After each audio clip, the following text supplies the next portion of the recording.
toca México Tenochtitlan. Buenos días, hermanos, hermanas, compañeros, compañeras que hoy nos hemos reunido en esta gran ciudad de México Tenochtitlan. Primero, reconocer la organización por esta iniciativa que han emprendido conjuntamente la Honorable Cámara de Diputados a través de la Comisión de Estudios Sociales y de Opinión Pública que atinadamente preside nuestro compañero diputado guerrerense además Sebastián de la Rosa, y que también atinadamente es dirigido este centro de estudios por el maestro Rafael Arestegui, con una importante asesoría a través del compañero Julio Moguel. Y desde luego a la Comisión Nacional la Comisión para el Diálogo con los Pueblos Indígenas, bajo la responsabilidad del arquitecto Jaime Martínez Veloz, y con la coadyuvancia que algunos legisladores hemos hecho para hacer posible que podamos hoy darnos cita en este lugar histórico, simbólico de nuestra ciudad, el Museo de la Ciudad de México, y que tenemos que agradecer infinitamente al gobierno de la ciudad por su hospitalidad, su solidaridad y el acompañamiento siempre que ha dado hacia los pueblos indígenas en esta gran ciudad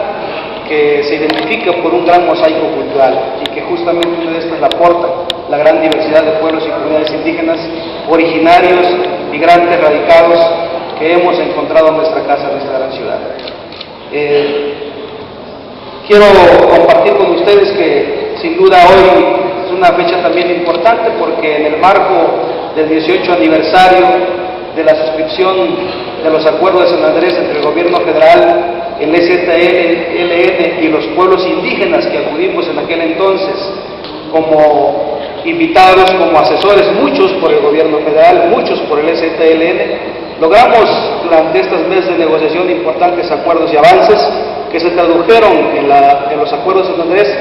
y que de esta nació justamente una ley, una propuesta de iniciativa de ley en materia de derechos y cultura indígena, conocida como Ley Cocopa, que generó expectativas importantes en una gran demanda histórica que los pueblos indígenas hemos venido planteando a lo largo de muchas décadas.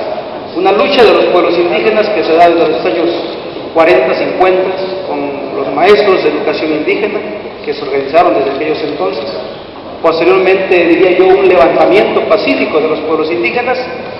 que en el marco de los pretendidos festejos de los gobiernos iberoamericanos que querían hacer desde aquel 12 de octubre de 1992 para conmemorar los 500 años, decían, del encuentro de dos mundos, otros decían del encuentro de dos culturas, otros decían del encuentro de dos civilizaciones.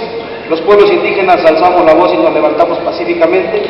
y en el marco de la campaña continental 500 años de resistencia indígena, negra y popular, porque desde aquel entonces venimos coincidiendo con los hermanos afromexicanos, nos levantamos y dijimos que los pueblos indígenas no teníamos nada que festejar, que eran tiempos de dignidad y de resistencia, que a más de 500 años los pueblos indígenas seguíamos vivos, los pueblos indígenas seguíamos presentes, los pueblos indígenas seguíamos fortalecidos, teníamos que renacer con mucha fuerza más para reclamarle a este Estado-Nación y a los demás Estados nacionales que los pueblos indígenas seguíamos presentes y contribuíamos a la riqueza y a la gran diversidad cultural de las naciones, como es el caso de nuestro país. Aquel 12 de octubre de 1992 convergimos en este zócalo, en este corazón de la Madre Patria,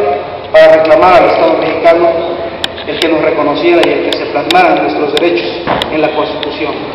Se dieron las primeras reformas constitucionales. El artículo 4 constitucional reconoció solamente la composición pluricultural y pluriétnica de esta nación.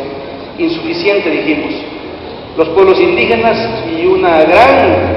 delegación de compañeros indígenas mexicanos, muchos guerrerenses, por cierto, hoy aquí presentes, muchos de otras entidades que aquí hoy afectuosamente nos estamos reencontrando, participaron de todo este debate nacional y del debate internacional, y fueron así a diversos espacios de Naciones Unidas a seguir reclamando, a ser atendida nuestra voz y nuestro reclamo para que nuestros derechos fueran reconocidos. Y así se participó en diversos espacios de Naciones Unidas, desde aquel grupo de trabajo sobre poblaciones indígenas, que en la estructura de la ONU tenía un rango jerárquico inferior, y así nacieron otros espacios como el Foro Permanente para las Cuestiones Indígenas, que muchos mexicanos, algunos mexicanos han sido expertos indígenas de ese foro, como el hermano Marcos Matías aquí presente, como el compañero Saúl Vicente Vázquez, y así también surgió la figura del relator especial sobre los derechos fundamentales de los pueblos indígenas, que esta primera responsabilidad del relator especial recayó en uno de los ponentes mexicanos que hoy nos honrará con una participación sin duda excelente y magistral, como lo es el doctor Rodolfo Stavenhagen, que hizo diversas recomendaciones, entre ellas en visita oficial a México, recomendó a los gobiernos y al gobierno de México el reconocimiento y la armonización legislativa para reconocer los derechos de los pueblos indígenas.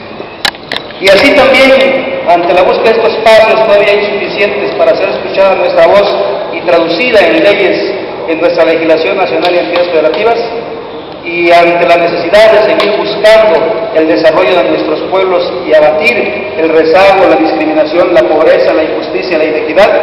surge un segundo levantamiento, el levantamiento de los hermanos del Ejército Zapatista de Liberación Nacional. Justificada su rebelión, justificados sus demandas, y ahí estuvimos también muchos caminando al lado de ellos. Nos generamos expectativas cuando creímos que la ley sobre derechos y cultura indígena finalmente iba a ser presentada en el Palacio Legislativo, en el Congreso de la Unión, para efectos de que fuera aprobado y que nada más sería de trámite el reconocimiento de esto. Se da la siguiente reforma constitucional de agosto de 2001, inconclusa e incompleta, porque ahí no quedamos reconocidos los pueblos indígenas como sujetos de derecho público, sino solo como entidades de interés público.